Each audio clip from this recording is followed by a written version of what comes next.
요즘 한국에서는 과거가 더 좋았다라는 말이 유행처럼 번지고 있습니다.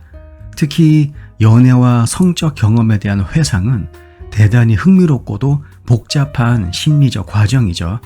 최근 영국의 데이팅 사이트 illicitencounters.com이 실시한 조사에 따르면 많은 여성들이 과거의 연인에 대해 그리움을 느끼며 특히 지난 엑스들과의 성관계에 대해서는 더욱 그렇다고 합니다.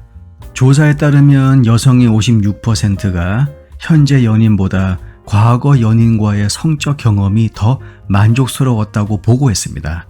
또한 59%는 자주 이전 연인과의 성적 경험을 회상한다고 답했죠. 반면에 남성들은 현재 연인에 대해 대체로 만족하고 있으며 52%는 과거의 성적 경험을 그리워한 적이 없다고 했고 71%는 현재 연인과의 성관계가 최고라고 평가했습니다. 여성과 남성의 과거와 현재 관계 만족도 사이에 이러한 불일치는 우리로 하여금 몇 가지 질문을 제기합니다. 왜 여성들은 남성들보다 과거를 더 그리워하는 걸까요? 성적 만족도는 감정적인 연결, 속궁합, 새로운 경험 등 다양한 요인에 의해 영향을 받습니다. 연구에 따르면 성적 만족도는 감정적 친밀감과 관계의 질과 매우 밀접한 관련이 있습니다. 하지만 과거의 성 경험은 때때로 이상화되어서 회상되므로 더욱 매력적으로 보일 수 있죠. 과거 관계를 이상화하는 현상은 헤일로 효과와 기억 왜곡과 같은 인지 편향에 의해 설명될 수 있습니다. 후광 효과는 과거 파트너와의 긍정적인 감정이 그들의 성적 퍼포먼스에 대한 인식에 영향을 미치는 현상이죠. 또한 기억 왜곡은 과거 경험을 실제보다 더 좋게 기억하는 현상으로 이로 인해 과거의 경험이 현재보다 더 좋게 느껴질 수 있습니다. 과거의 성적 경험을 자주 회상하는 이유는 여러 가지가 있습니다. 심리학자들은 이를 기억의 선택적 강조라고 합니다. 즉 우리는 과거의 긍정적인 측면은 강조하고 부정적인 측면은 잊어버리기 쉬운 경향이 있습니다. 이는 과거의 좋은 기억이 현재의 불만족을 덮어버리는 심리적 방어 기제의 일환이라고 볼 수 있는 것이죠. 심리학 연구에 따르면 사람들은 현재의 불만족스러운 상태에서 벗어나기 위해서 과거의 좋은 기억을 회상한다고 합니다. 이 과정에서 과거의 경험이 더욱 이상화되고 현재와 비교할 때 더 좋은 것으로 인식되는 것이죠. 이를테면 현재의 연인과의 성적 만족도가 낮을 경우 우리는 자연스럽게 과거의 연인과의 경험을 더 좋게 기억하게 됩니다. 이러한 심리적 기제는 특히 성적 만족도와 관련이 깊다고 하네요. 또한 과거의 경험은 종종 새로움과 흥분감을 동반하지만 장기적인 관계에서는 이러한 흥분이 시간이 지나면서 줄어드는 경향을 보입니다. 특히 새로움은 성적 만족도의 중요한 요인으로 밝혀지고 있죠. 시간이 지남에 따라 장기적인 관계에서의 친숙함과 일상적인 루틴은 이러한 흥분감을 감소시킬 수 있으며 이로 인해 사람들이 과거의 경험을 회상하게 됩니다. 그리고 남의 떡이 더 커 보이는 현상, 즉 다른 사람의 경험이 자신의 것보다 더 좋다고 느끼는 현상도 관련이 있습니다. 이는 관계와 성적 만족도와 특별히 더 관계가 있다고 하네요. 주로 여성들이 과거의 관계를 현재의 관계보다 더 만족스럽다고 느끼게 되는 과정을 설명합니다. 연구에 따르면 사람들이 현재의 관계에서의 불만족이나 문제가 있을 때 과거의 관계가 이상화되는 경향이 있습니다. 이는 몇 가지 이유로 설명될 수가 있죠. 과거의 관계에서 긍정적인 경험이나 감정이 현재의 문제로 인해 왜곡되어 기억될 수 있습니다.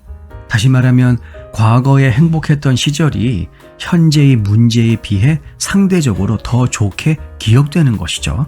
그리고 현재의 관계에서 느끼는 불만족이 과거의 관계와 비교하게 만듭니다. 이 과정에서 과거의 관계가 현재의 것보다 더 나은 것으로 보일 수 있죠. 심리학자 다니엘 카네만의 연구에 따르면 사람들은 자신의 기억을 선택적으로 강조하고 부정적인 부분은 무시하는 경향이 있습니다.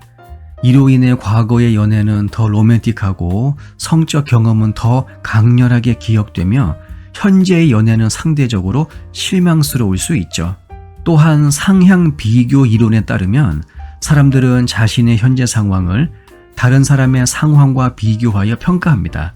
현재의 연애가 만족스럽지 않다면 우리는 과거의 연애를 더욱 이상화하여 현재의 연애와 비교하게 됩니다. 이로 인해 과거의 성 경험이 현재보다 더 좋게 느껴질 수 있죠. 또한 미디어와 우리 문화는 종종 과거의 관계를 이상화하고 놓친 사랑 혹은 이루어지지 않은 사랑에 대한 개념을 낭만화합니다. 이러한 문화적 내러티브는 과거의 성 경험에 대한 그리움을 증폭시킬 수 있으며 자신의 과거 관계를 어떻게 인식하는지에 영향을 미칠 수 있죠. 앞에서 제가 이야기한 조사에서 확인된 중요한 발견 중에 하나는 여성들이 현재의 파트너를 선택할 때 충실성이나 부모 역할 같은 합리적인 기준을 고려한다는 점입니다. 문제는 이 합리적인 접근 방식은 감정적이고 성적 연결이 과거 관계보다 부족할 경우 불만족을 초래할 가능성이 매우 높다라는 것이죠. 남녀 관계에서 합리적 선택 이론은 감정적, 실용적, 그리고 합리적인 요인을 기반으로 파트너를 선택한다고 이야기합니다. 이 접근 방식은 안정적이고 장기적인 관계를 형성하는 데 도움이 될 수는 있지만 성적인 기대감과 현실 사이의 불일치를 초래할 수도 있죠. 여성들은 헌신과 부모 역할 같은 특성을 우선시하지만 이러한 합리성이 너무 강조되다 보면 흔히 우리가 하는 말로 현실적인 조건만을 중심으로 남자를 선택하다 보면 현재 관계에서 특히 성적인 부분에서 불만족을 초래할 가능성이 올라갈 수 있습니다. 그러니까 안정적이고 실용적인 파트너가 반드시 성적 만족도까지 보장해 주는 것은 아니다라는 말이죠. 현실적으로 감정적 호기심 그리고 다이나믹한 성생활은 단순히 안정적인 조건만으로는 충족되지 않을 수 있습니다. 우리는 종종 현재의 불만족을 덮기 위해 과거의 경험을 이상화하곤 합니다. 하지만 이러한 경향은 현재의 문제를 해결하는 데 도움이 전혀 되지 않으며 오히려 관계의 질을 떨어뜨릴 수 있습니다. 과거의 경험을 회상하는 것에 그치지 말고 현재를 제대로 직시하고 문제를 해결하는 노력이 필요하죠. 과거의 향수는 잠시 내려두고 현재의 즐거움을 만끽하며 성적 만족도를 높이는 것이 중요합니다. 기억의 이상화에서 벗어나 현재의 문제를 해결하는 지혜를 발휘해 보세요. 그러면 현재의 떡이 훨씬 더 맛있게 느껴질 것입니다. 영상 내용이 도움이 되셨다면 구독과 좋아요 부탁드릴게요. 다음 영상에서 뵙겠습니다.